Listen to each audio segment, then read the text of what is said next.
ইতিমধ্যেই আমাদের নেতা বিএনপির মাননীয় চেয়ারম্যান এবং গণপ্রজাতন্ত্রী বাংলাদেশ সরকারের মাননীয় প্রধানমন্ত্রী জনাব তারেক রহমান, উনি ওনার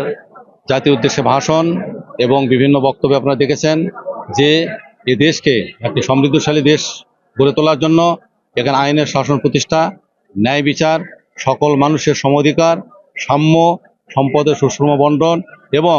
নিম্ন আয় বা দরিদ্র মানুষগুলোকে কিভাবে তাদেরকে তাদের জীবনযাত্রা আরও ভালো এবং সচ্ছল করা যায় সেই বিষয়গুলো নিয়ে উনি অনেকগুলো পদক্ষেপ গ্রহণ করেছেন এবং উনি ডে ওয়ান থেকে কাজ শুরু করেছেন এবং এই পদক্ষেপগুলো ধীরে ধীরে দ্রুতই বাস্তবায়নের দিকে এগিয়ে যাচ্ছে। এখানে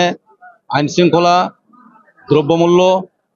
বিশেষ রমজান মাসে এটিকে বেশি জোর দেওয়া হয়েছে। এখন পর্যন্ত দ্রব্যমূল্য যেটা আমরা দেখছি যেটি সহনীয় পর্যায়ে আছে এবং আইন শৃঙ্খলা পরিস্থিতিও তেমন কোনো অবনতি কোথাও নেই। আমার এলাকার যারা নেতাকর্মী যারা আছেন, আমরা একটু আগে মিটিং করেছি, তারা অত্যন্ত ত্যাগী এবং তারা অত্যন্ত পরিশ্রম করে তারা এখানে ধানের শীষকে বিজয়ী করেছে এবং তাদের প্রতি আমার যে অনুরোধ এবং তারা নিজেরাও এটা অনুভব করে যে আমাদের নেতা মাননীয় প্রধানমন্ত্রী উনি যে নির্দেশনা দিচ্ছেন সেই নির্দেশনা অনুযায়ী সকলকেই তার তার যার যার দায়িত্ব। বাত ব্যথা, প্যারালাইসিস কিংবা আর্থ্রাইটিস, আধুনিক ফিজিওথেরাপি ও পুনর্বাসন চিকিৎসায় নির্ভরযোগ্য নাম ডিপিআরসি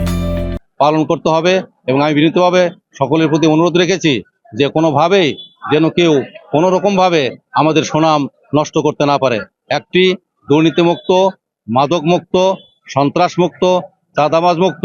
সমাজ প্রতিষ্ঠা এবং এলাকার মানুষের যেখানে যেমন আলুর দাম নেই, কিভাবে আলুর দাম বৃদ্ধি করা যায়, কিভাবে আলুকে অন্যান্যভাবে ব্যবহার করে এটিকে মানুষকে কৃষককে যা স্বস্তি দেওয়া যায়, এ বিষয়ে ইতিমধ্যেই আমি গতকাল রাতেই আমি সংশ্লিষ্ট কর্তৃপক্ষের সাথে কথা বলেছি এবং আমি ফিরে যাওয়ার পর বিষয়টি সর্বোচ্চ পর্যায়ে আমি নিয়ে আসব এবং এখানে কিভাবে এটিকে সমাধান করা যায় ইনশাল্লাহ সে বিষয়ে আমরা চেষ্টা করব এবং আমরা এই দেশকে একটি সমৃদ্ধশালী দেশে গড়ে তুলতে চাই, সকল মানুষের সম অধিকার এখানে প্রতিষ্ঠা করতে চাই।